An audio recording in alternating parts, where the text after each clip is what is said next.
Bonjour, cette vidéo est un exemple de configuration pour faire communiquer des écrans NA de Home Run avec les automates CJ de Home Run. Dans mon exemple, j'ai l'installation suivante à côté de moi.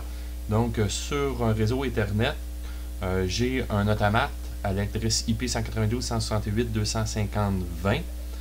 Donc, son réseau FIN, son numéro de nœud FIN sera le numéro de réseau 1 que j'ai choisi arbitrairement et le nœud 20 qui correspond au dernier chiffre de mon adresse IP pour faire une conversion automatique.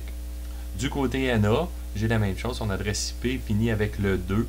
Donc, étant donné qu'il est sur le même réseau, c'est réseau 1, nœud 2. Et je vais utiliser le réseau FIN pour faire communiquer les deux appareils ensemble. Donc, premièrement, je vais me partir un nouveau programme, Sysmax Studio. Vous connaissez celui-là? Non. Donc, je vais me prendre un NA. J'ai présentement avec moi un NA 15. Go. Pour faire la configuration d'un automate comme un CJ ou un CP1L-E, je dois cliquer à droite sur Device, faire Ajouter External Device. Ça s'ajoute dans l'arborescence. Je peux cliquer à droite, le renommer. Dans mon exemple, j'utilise le CP1L-E. Il n'est pas listé dans les PLC du NA. Par contre, ça semble bien fonctionner au niveau de la communication. Donc, j'ai pas testé toutes les possibilités au niveau du CP1L-E, mais ça fonctionne. Donc, dans l'exemple, j'utilise mon CP1L-E. Je double-clique dessus. Ici, je rentre dans la configuration pour communiquer vers mon automate. Donc, mes choix d'automate, c'est CJ, NJ et NX. Dans mon cas, pour un CP, c'est la même protocole FINS que le CJ. Donc, je vais utiliser CJ. Je vais tricher un peu. Et je dois utiliser FINS. Le protocole SIP Ethernet va seulement fonctionner avec les CJ2 avec le port Ethernet built-in seulement. Donc, si vous avez un CJ2 sans Ethernet, ça ne fonctionne pas non plus. Ça prend vraiment celui avec le port inclus sur le CPU. Donc, je vais avec FINS. Quand on utilise le protocole FINS, l'adresse se situe en deux chiffres, le numéro de réseau et le numéro de nœud. Donc, ici, c'est le numéro de nœud de l'automate que je dois mettre. Dans mon exemple, mon automate est configuré au nœud 20. Donc, 192.168.250.20. Donc, je mets 20. Le numéro de réseau 1 est par défaut dans le NA. Donc, si on utilise le 1, on n'a rien à changer. Si on utilise un numéro de réseau autre que le réseau 1 pour le port 1 ou le réseau 2 pour le port 2, il faut aller modifier le numéro de réseau dans l'interface. Je vais aller vous montrer où. Si je vais dans HMI Setting et je clique sur le bouton FINS qui est l'avant-dernier, c'est ici qu'on voit les configurations par défaut. Donc, comme je disais, le port 1, réseau 1, le port 2, réseau 2 par défaut. On peut utiliser le même. Et on voit aussi par défaut que le numéro de nœud du réseau 1 est le nœud 2 parce que par défaut, le NA utilise l'adresse IP 192.168.250.2. Si je changeais son adresse IP, le dernier chiffre de l'adresse IP, en dessous de la case grisée, le numéro de nœud va changer automatiquement. Donc, j'ai rien à faire ici. Je retourne dans mon configuration du CP1L-E. J'ai pas mal fini de configurer le CP1L-E. Il me reste à ajouter mes variables. Mais avant, je vais vous montrer où aller configurer le CP1L-E pour que ça fonctionne. Donc, on va aller dans CX Programmeur. CX Programmeur, je vais partir aussi un nouveau projet de façon de voir depuis le début.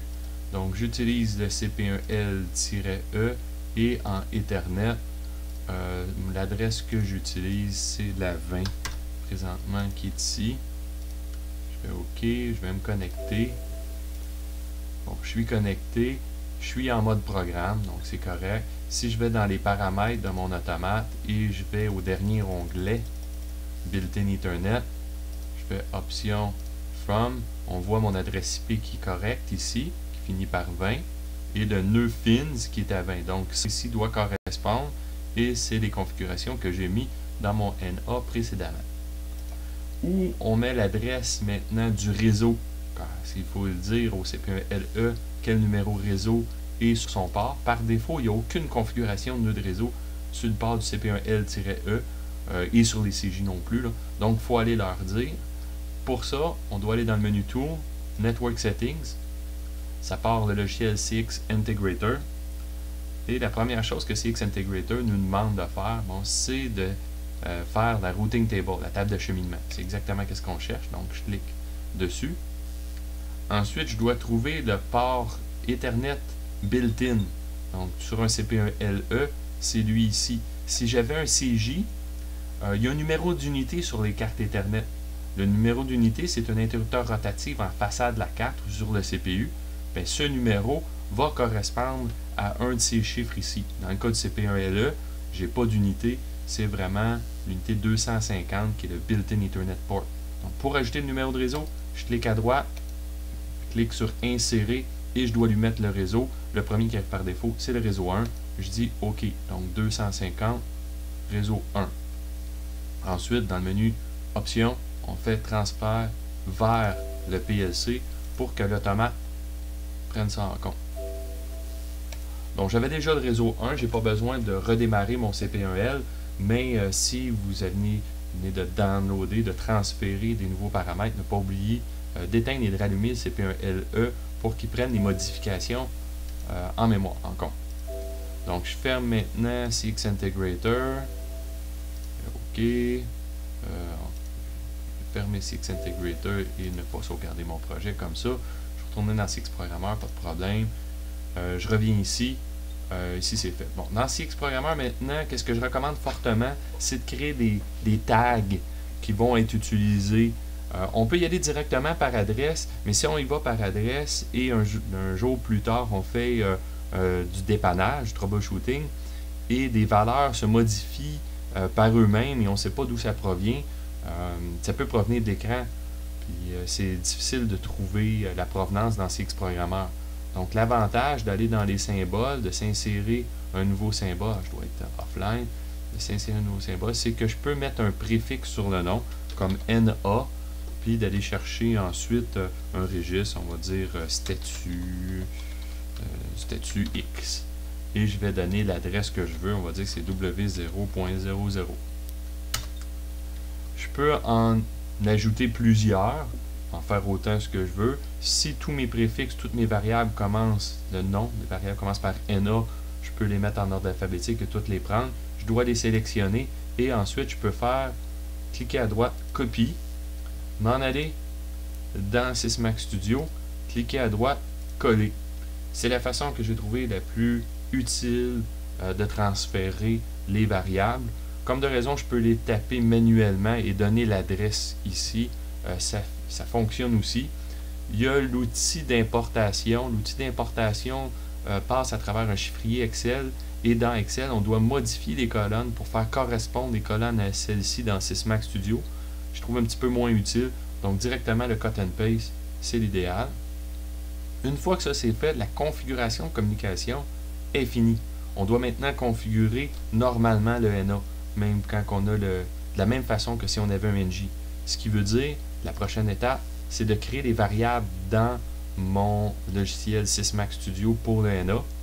Donc, dans le Variable Mapping, j'ai le nom de mes variables d'automate et je dois créer le nom de mes variables dans l'écran. Donc, le plus simple, sélectionner tout, cliquer à droite et faire Create Device Variable. Qu'est-ce que ça fait? C'est que ça rajoute le nom de l'automate en préfixe au nom de la variable de votre automate. Fait que CP1LE underscore NA statut X, c'est parfait et c'est la variable que je vais pouvoir réutiliser dans mon programme. Donc si je vais dans mon programme, pour finir mon exemple, je vais me chercher un bouton toggle, comme celui-ci, je l'ai lisse, double-clic dans mon champ variable, je tape le CP1L statut, c'est fait. Pour finir la démonstration, je pourrais aller dans BNC, le mettre à on, mettre un password, on run 1, 2, 3, comme ça, et je vais me connecter. J'ai oublié de changer ma configuration de communication.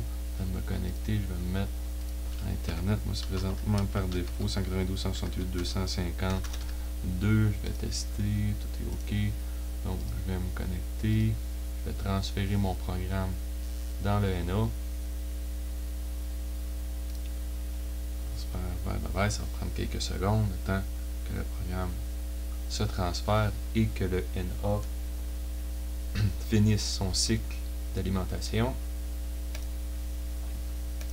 Ensuite, je peux partir un VNC Viewer pour voir le NA à l'écran. On va en 1, 2, 3. Bon, il n'est pas fini de partir encore.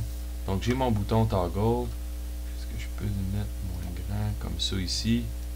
Et rapetisser un peu mon écran. Je vais aller dans CX Programmer. Je vais aller ici, voir chose. On a mis, c'était le W 0.00 que nous avions mis. Donc, si je retourne, où es-tu? Ici, W 0.00. Je ne suis pas en ligne ici, je dois le mettre en ligne comme de raison. Fait que présentement, la valeur est à 1. Si je retourne dans mon chose et je clique, la valeur est à 0. Donc, ça fonctionne. Donc, j'espère que cette vidéo va vous aider. Si vous avez des questions, contactez-moi sur OmronBiz.